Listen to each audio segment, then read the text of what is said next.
ગીર સોમનાથ જિલ્લાના તાલાલા તાલુકાના જાવંત્રી ગીર ગામમાં જમીન વિવાદે હિંસક વળાંક લીધો।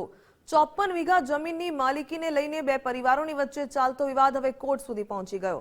તાજેતરમાં કોર્ટનો ચુકાદો એક પક્ષની તરફેણમાં આવ્યો અને ગઈકાલે પોલીસની હાજરીમાં જમીનનો કબજો વિજેતા પરિવારને સોંપવામાં આવ્યો, પરંતુ આ ચુકાદાથી નારાજ બનેલા સામે પક્ષના 15 થી 17 લોકોએ મોડી રાત્રે વિજેતા પરિવારના કાચા મકાન પર હુમલો કર્યો। હુમલાખોરોએ ફાયરિંગ કરી અને ત્યારબાદ મકાનને આગ ચાંપી દીધી। તે સમયે ઘરમાં 8 લોકો જમવા બેઠા હતા। 7 લોકો સમયસર બહાર નીકળી ગયા, પરંતુ એક વૃદ્ધા બહાર ન નીકળી શકતા આગમાં દાઝી ગયા। આગની જાણ થતાં ગામ લોકો દોડી આવ્યા હતા અને પાણીનો મારો ચલાવી આગ પર કાબુ મેળવ્યો હતો। તાલાલા પોલીસને જાણ થતાં તાત્કાલિક કાફલો ઘટના સ્થળે પહોંચી ગયો। પોલીસે ગુનો નોંધીને આગળની તપાસ શરૂ કરી।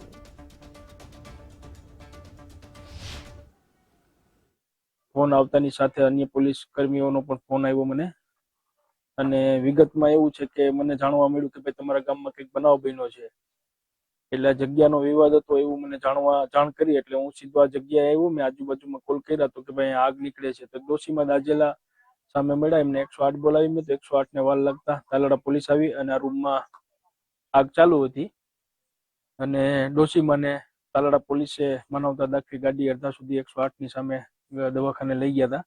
આગળની આ જમીનનો વિવાદ કંઈક અંદાજે 40-42 વર્ષથી હતો। એ સંદર્ભે આ માથાકૂટ થયેલ હોય કે કઈ ઘટના બનેલ હોય। અમારે જમીનનો વાંધો હતો એમાંથી આ બનાવ બન્યો, બરાબર છે। અમે કેસ જીતી ગયા। અમારે જાજા વર્ષોથી કેસ ચાલતો હતો, કેસ જીતી ગયા। 19 તારીખે પોલીસ આવીને અમારે બંદોબસ્તમાં કબજો સોંપ્યો, બરાબર છે।